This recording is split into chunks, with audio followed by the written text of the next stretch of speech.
Olha, eu chego aqui geralmente volta das 11 ou 1 hora, dependendo do dia. A rotina é a seguinte, a gente chega, vê a pauta, vê o que a gente tem para fazer no dia e sai. Ou começa a fazer os contatos, faz os primeiros telefonemas, vai para a rua apurar a história. A gente volta mais ou menos umas 4, 5 horas para passar os retornos para o pessoal que vai fazer a reunião de pauta, que vai decidir o que vai entrar ou não. E fazer a matéria. Esses horários são bem flexíveis, não é, essa rotina nunca é assim. A pauta é o primeiro passo para a gente fazer a matéria. Às vezes algum leitor liga para reclamar de alguma coisa, ou algum órgão, prefeitura, governo do estado, alguém manda algum assunto que possa render alguma matéria que seja de interesse para o leitor, ou o próprio repórter vê alguma coisa que interesse para a cidade e coloque na pauta também. A pauta é o que direciona assim, a edição, né? São as opções de reportagens que a gente tem para o jornal do dia seguinte. E no fim as pautas são os editores e os pauteiros, né? A secretaria de redação, a edição em geral. Eles definem quais são os assuntos que vão entrar, passam para os repórteres e a gente vai ver se a matéria vira, né? Ver se a matéria realmente é aquilo que estava na pauta ou tem algum encaminhamento diferente. E o repórter apura a pauta e traz a matéria. O texto passa por um fechador ou pelo editor. Ele adequa alguma coisa que está diferente no padrão do jornal ou muda alguma coisa que o repórter, quando ele faz a pauta, ele já está com o assunto na cabeça, né? Aí ele coloca isso no texto de uma forma que ele entende, só que ele já sabe do assunto. Aí é bom que eu passe para uma outra pessoa que leia essa matéria que não apurou a pauta para ver se ele consegue entender exatamente o que o repórter quis passar. Aí passa pelo editor, passa por um revisor, aí volta para o editor faz alguma correção que tem que ser feita e coloca no jornal. Escrevia bem na escola, gostava de escrever. E vi que jornalismo é um tipo de profissão que você tem uma função social muito bacana. Você passa para a população as informações que a população teria que receber para poder até, sei lá, pensar melhor na escolha de um político, saber cobrar exatamente alguma coisa que é de direito do cidadão. A função informal é uma função bacana que eu gosto de exercer. Né? O difícil são a rotina de trabalho, é uma coisa alucinante, é muito estressante, é muito corrido, muito rápido. E você acaba, não tem horário nunca para sair. Eu vejo minha namorada nos finais de semana, meu pai eu vejo muito dificilmente, minha irmã também é só no final de semana. Você acaba perdendo esse tipo de coisa, é uma escolha que você tem que fazer. Eu comecei há 2 semanas. Minha rotina de trabalho ainda estou começando a definir. A gente está fazendo mais, a gente procura profissionais para falar sobre comportamento, sobre saúde, sobre moda. Essa tem sido a minha rotina por enquanto. Na verdade, eu comecei a trabalhar numa revista de economia aos 14 anos. Fazia funções diversas. Daí, como eu já estava dentro de uma revista, eu me interessei por fazer jornalismo. Daí eu comecei como colunista social, depois repórter de economia. Era uma revista mensal. Aí depois eu mudei de emprego porque eu queria ter outras rotinas. Eu fui para um jornal diário, fazia as editorias de política de cidades, depois vim para cá, para esse caderno feminino. Eu já me identificava bastante com comunicação.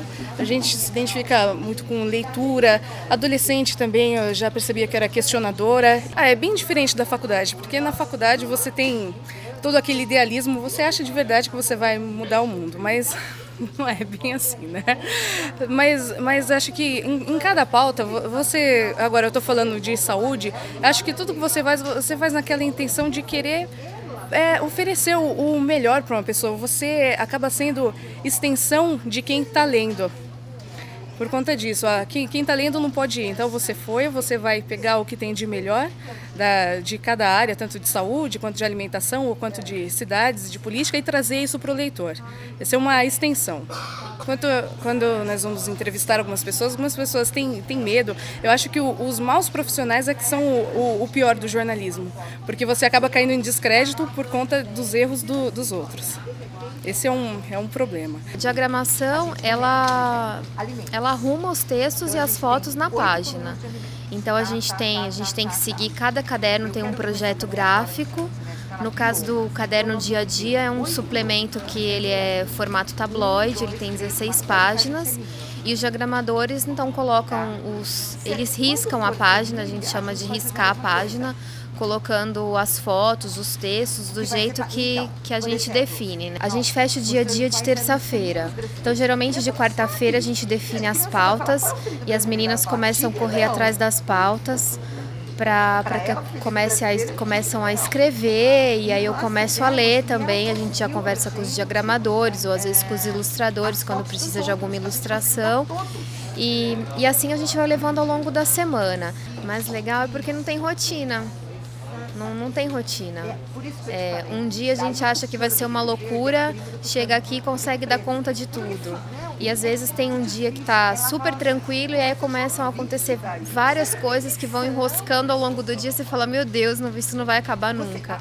E aí o que a gente sempre brinca é que sempre sai.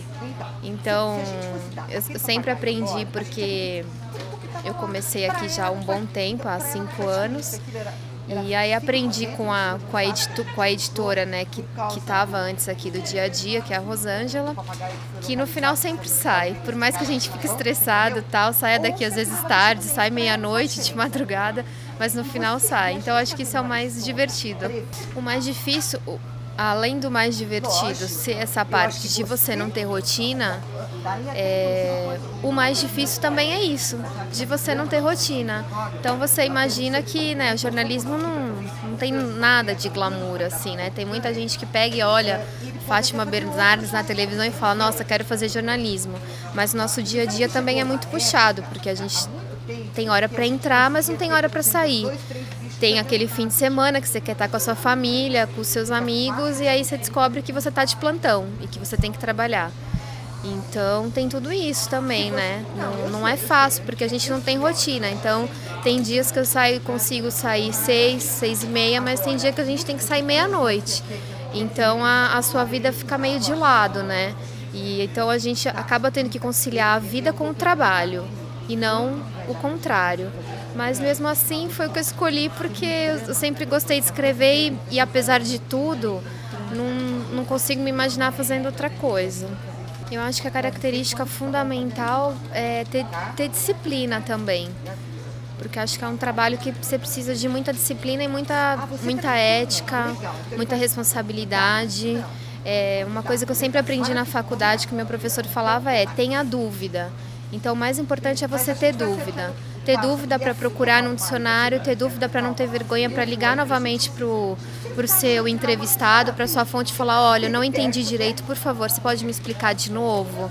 Eu acho que é isso, ter sempre dúvida, nunca ter tanta certeza. Porque quando você tem a certeza, você acha que está sempre certo e às vezes no final você está errado. Então com a dúvida acho que é o mais importante para que você faça um bom trabalho.